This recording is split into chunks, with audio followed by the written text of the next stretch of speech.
Hey all, hope all is well. This is another video in the Road to Grandmaster series, and this one I'm going over my 9th round game from the Southwest class. Now, if you followed the round 8 video, you know that I had a barn burner of a draw against Bartek, a very strong Polish Grandmaster living in the US. And in this one, I was playing up again against a talented international master named Advait Patel. Advait is a young American junior. I'm not sure if he's in college yet. He might be a freshman, but a very talented player, around 2460 FIDE, and I think he has 1 or 2 Grandmaster norms. I'm not sure. So very formidable opponent. I was black in this game, and I was hoping to just end the tournament on a good note. So without further ado, knight f3 was played. Advait typically plays e4, so knight f3 was a bit of a surprise to me. d5, g3, and when someone plays g3 in these lines, these fianchetto lines, normally it's telling me that they're going to play some type of Catalan. The Catalan typically is with d4. It's normally a fianchetto of the king side for white, and then d4 and c4. But the move order with fianchettoing right away actually cuts out some annoying lines that black has connected to bishop b4 check. So sometimes if someone's going to fianchetto right away, their plan is actually just to go c4 and to not actually move the d-pawn until they castled. So this already gave me a little bit of information about what he may be going for. Anyways, knight f6, bishop g2, e6, castles, bishop e7, and c4. And you can see here that in this Catalan English hybrid, if you will, that the d-pawn hasn't been moved. And because the d-pawn hasn't moved, that actually invites a line with d4. This is actually a very principled move and not one that I played, but what you do see sometimes is something of a reverse Benoni structure where they can go like e3 and undermine, and then c5 and takes, and a structure like this, where basically white is playing a Benoni, basically a tempo and a half up. The key differences here is that it's white to move, so white, is a tempo up on normal lines. And I say a tempo and a half because this e-pawn typically would be on e5, supporting the other pawn in the center. And because it's not, it's kind of like black is a little bit behind. Now, because of those factors, white has a very playable position, and many people are actually comfortable playing a black opening with a few extra moves. So I was not so keen on giving white this opportunity because typically the positions are just fine for the side with the extra moves, and I don't know, it just seemed to be getting into a bit of a theory battle, so I decided against it. So instead, I tend to not play these d4 type of moves, and I went for castles. After castles, b3 is played, reinforcing that pawn. And again, one of the merits of not pushing the d-pawn to d4 right away is that in addition to not going into mainline Catalan lines, you also preserve the diagonal here for the bishop. So the point is this bishop on b2 is not actually blocked by a pawn on the d4 square, and so the bishop potentially has more scope. Anyways, I went b6, bishop b2, bishop b7, and now d4 was played. And you might say, well, didn't you just say that the d-pawn would actually block the bishop's scope on this diagonal? Well, yes and no. No, because space is actually a very important factor in the game, and if black usually tries to break out with a move like c5 at some point, and then the diagonal winds up being opened again. So on the one hand, d4 does temporarily block the bishop, but on the other hand, space is an important asset in chess, and so this d4 pawn obviously has great influence over the center and is something you should strive for. So space is always something that is pretty good for you to have. So anyways, I went knight bd7, knight bd2, and c6. And I actually think c6 is a slight mistake. It's a very natural move to make in these structures, but I think instead of c6, c5 would make a whole lot more sense. Because typically in these structures, if black is going to break out, they're going to break out with c5 anyway. So it's like, why not get it in one move instead of two? And you actually will see that the c6 pawn actually remains on that square for a really long time, when really the goal should just be to play c5 and break open the position. Because black's best way of equalizing is to exchange these pawns in the center and get this bishop on the open diagonal where it's actually contesting the g2 bishop. So this tension in the pawn center is actually pretty good for black, and is something that I should strive for. The issue with c6 is not that it's a bad move, it's just a little bit passive. So after c6, white might try to play for an e4 break with queen c2 and e4, and you can see my bishop is not influencing the e4 square as long as the pawn is on c6. So something to think about. White went rook c1, a reasonable move, getting the rook to the half-open c-file. And then I decided against c5 by now because I thought, you know what, my moment passed, and instead I actually wound up playing a5. a5 is a very, very interesting move. The idea is actually to undermine this pawn chain by playing a4, but it's a very, very double-edged. There were other moves to think about. Again, c5 was an option. Even playing rook c8 was an option.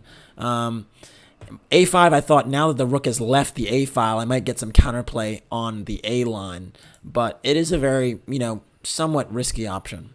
Because when you play A5, you're weakening the squares adjacent to it, specifically the B5 square. So there are some scenarios where a knight can maneuver to the B5 square, and you might have some trouble. For instance, after something like this, you could see the b5 square might be a little bit sensitive and hard to cover. So if the knight goes back to b1, it might be able to maneuver to b5. That does take a lot of time, so it's unlikely that that would be the case, but that's something to think about. And so another thing about the a5 move is actually, if white did play c takes d5, I would have strongly considered e takes d5, simply to still cover the b5 square with my c-pawn. Anyways, so instead, white played queen c2 after a5, not c takes d5, and now queen c2 entertains this e4 move. And this is the point, is I have not effectively challenged the center with my c5 break, and if white gets an e4 and even maybe e5, white is clearly better in these structures because white just has a lot of space, nice diagonals for these bishops eventually if the position opens up. And this queen, believe it or not, after a subsequent exchange, multiple exchanges on the e4 square, this queen oftentimes can wind up on the king side via e4. So it can sometimes go to g4, even to f4. And so it is something to be kind of aware of. So because I saw this e4 move and I thought, okay, I need to get some counterplay going, I actually went for the radical a4. And a4 is interesting, but not correct. The idea with a4 was to undermine this pawn chain, like I said a few moves ago, and to try and get some counterplay in the a file with my rook. Note that if my rook and my bishop got free, I might have some synergy there. The issue with a4, and something that I actually did not calculate, I just was playing on feel and I thought this would be effective, is actually the move that Advait played, b takes a4. And b takes a4 looks kind of counterintuitive because you spoil your structure. But the actual point is that it's not so easy to recover this a pawn. And so the point is, yeah, these pawns are messed up, but if I don't actually win the pawn back, why does that actually matter? So I hastily tried and win the a pawn back, and I went queen b8, moving my queen over to try and get to the a file as quickly as possible. But now white played the very strong bishop c3. And the idea with bishop c3 is that when I play queen a7, which I did to recover this a pawn and then potentially to put more pressure on the other pawn behind it, white played the very nice a5, which spoils my structure. So I had this nice singular pawn island going on, this long 7-pawn chain, and after a5, now I'm forced to take with the b pawn, and now I have 2 pawn islands, so it's not as attractive. Additionally, again, now because my b pawn has left that file, you can see that c5 is again a lot harder to get off because it's not as well supported. So really nice maneuver, bishop c3 and a5. And now the next part of that plan that white played was c5. And this is the really a nice move that kind of, makes sure that white is better. Because now that I've vacated the c5 square, white is just deciding to seize as much space as possible, and I'm certainly worse. Space is, again, a huge factor, and now this square is a little sensitive. It's hard for me to get in any breaks. e5 looks very unrealistic. My knight doesn't have any jumping square because it's well controlled, and you can just see I'm very cramped. So I try to take on desperate measures to try and get something going on the queen side, because what I was wary of in the next few moves is white playing something like a4 and knight b3, fixing the a5 pawn, and very quickly becoming a target. So I actually went for a4, and a4 is not a good move. It's basically the result of like sort of panicked impression from the last sequence of moves. It might have been better to be a little bit more patient. A move like bishop a6 might have come into play, just eyeing the e4 square. Another move that's actually deserves some merit is bishop d8, rerouting this bishop to the c7 square, where it actually covers b6 and it supports the e5 break. That could have been something to think about. So if I went bishop c7, rook e8, I might be able to get an e5. There were just other moves here, and a4 is just missing the mark. After a4, white played rook e1, protecting the e pawn, and also, strangely enough, preparing e4. Now, you might say, why would you want to play e4, and doesn't that weaken the d pawn? Well, again, the issue is that space is actually always matters. It's a really big deal. So let's say I play a move like h6. e4 becomes a very legitimate move, because even after these exchanges, you might say, okay, the d5 pawn the d5 square is a target, but the e5 square is very weak as well. So if I went for like knight f6, I don't know, queen e2 perhaps, and knight d5, this bishop moves away, and I do have good outposts for my pieces, but I believe that white is actually still better here because the space is important. So this knight can come to e5, eye the c6 pawn, so my bishop might have to be under close observation of the c6 pawn. And again, this bishop might actually come to h3 and might eye the e6 pawn. There might even be f4 ideas. So even though this knight has a wonderful square, that's not enough to just right the ship of black's whole position. So it would be double-edged for sure, but something to think about. So this didn't happen. Because I basically panicked and I thought, what, I need to get something going. So after a4, rook e1, I now went a3. And a3 is very short-sighted.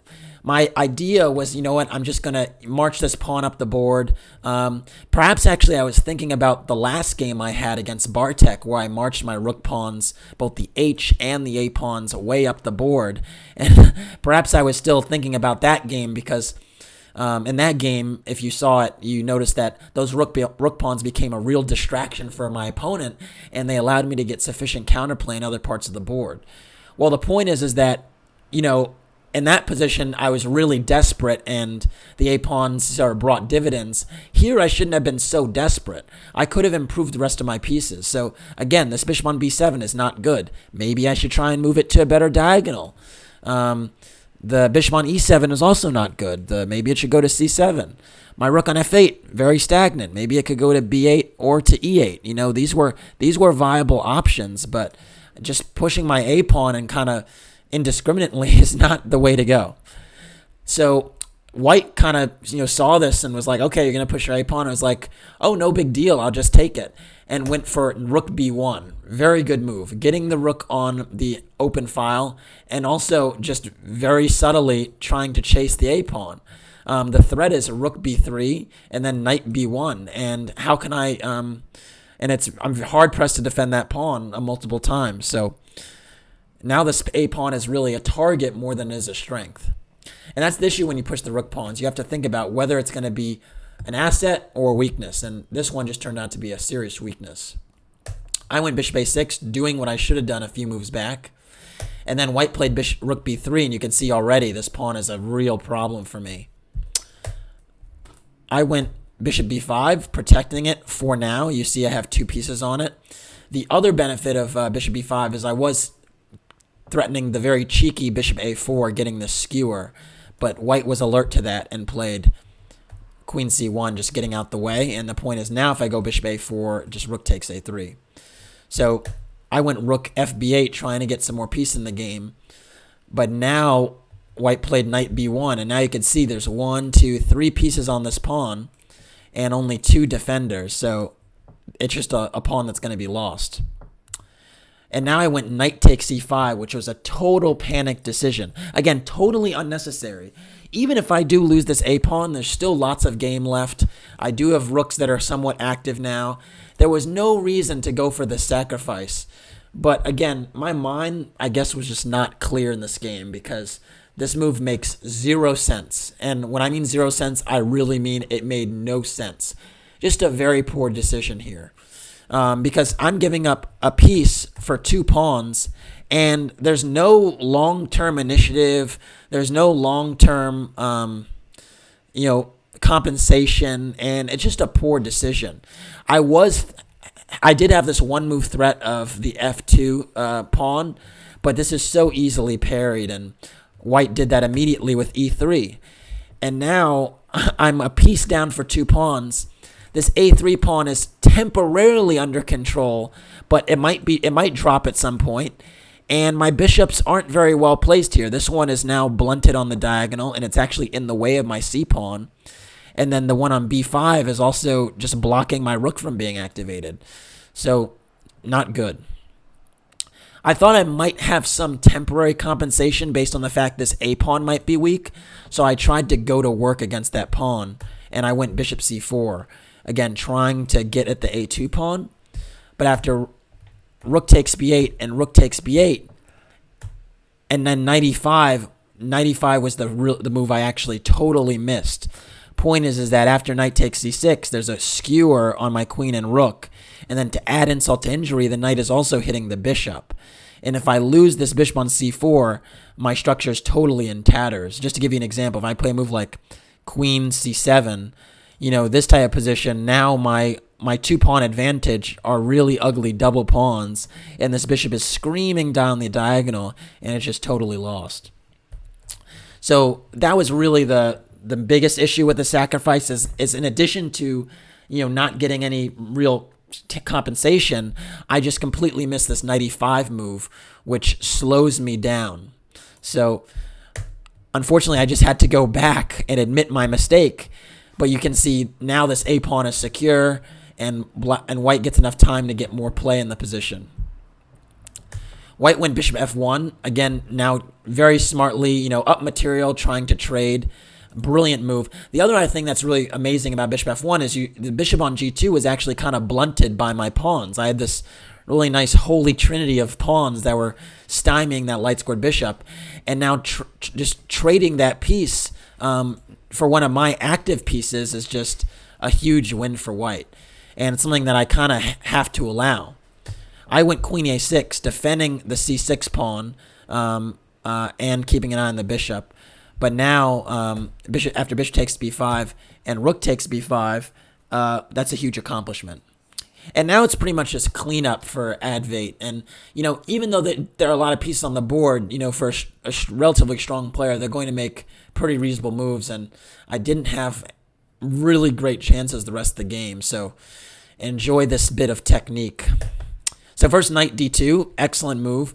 Point is just to activate that knight that was super passive on b1 and to potentially maneuver it to b3 where it would be blocking my rook on the open file. I went bishop d6, trying to clear the way for my c-pawn to advance. And then queen c2, another good move. Point is that instead of rushing to put this knight on b3, now that he saw my c-pawn was being advanced, he thought, okay, maybe it's time for my rook to come to b1 and challenge this b5 rook. Because if you went for knight b3, as you may have intended, now I get c5 in, and now my pawns are kind of at least controlling a lot of squares in the center of the board, where it's not so easy to make progress. So queen c2 is a very alert move. I went h5, probably not the best move, honestly, but I already saw that I was going to have back rank problems. So I thought that giving myself Luft would be a good idea. And then I thought in some positions maybe I might consider playing h4, h3, and getting a thorn pawn in white's position. Again, I think this game kind of was, I mean, it definitely was extremely uncharacteristic for me to sack a piece for 2 pawns and stuff like that.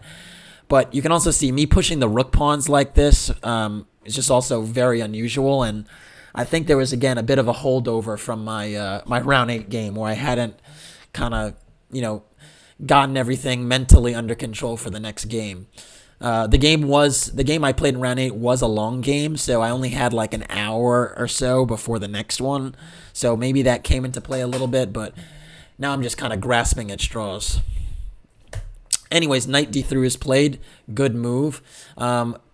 Dual ideas. One is actually to eye the f6. Ooh, that's a bad arrow.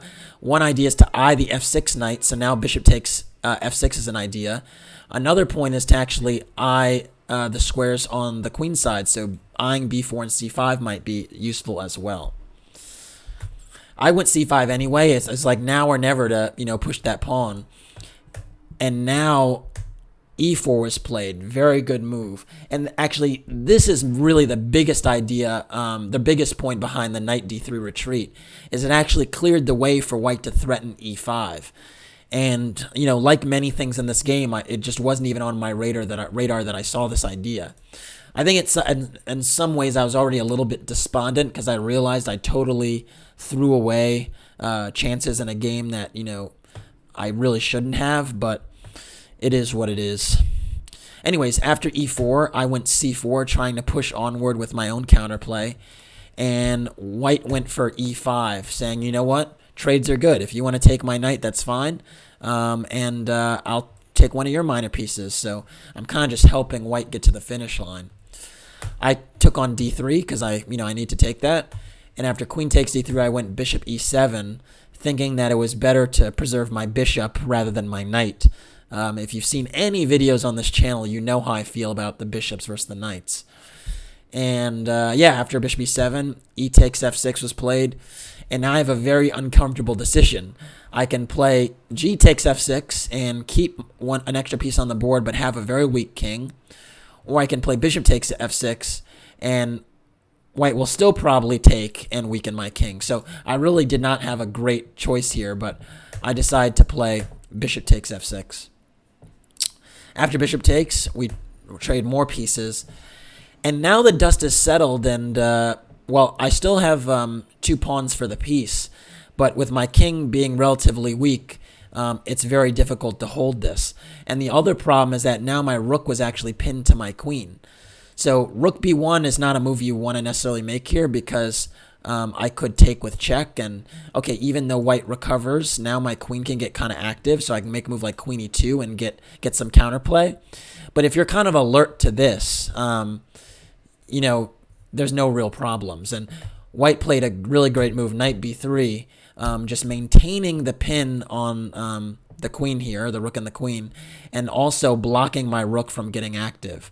And then the other issue with this move, or problem for me, is now white is actually trying to go rook c1 and take control of the one open file because I can't really contest right now. So really good move. I went queen a4, trying to get out of that pin and maybe get my queen involved in the game. And now white went queen f3, and now it's kind of clear that the game is really turning and towards a very decisive result because both the h5 pawn and the f6 pawn are now a target, and I can't defend both of them. I decided to play king g7 because I thought this pawn was a little bit more important to my cause than the h pawn. But after queen takes h5, now I'm in a situation where I'm basically material.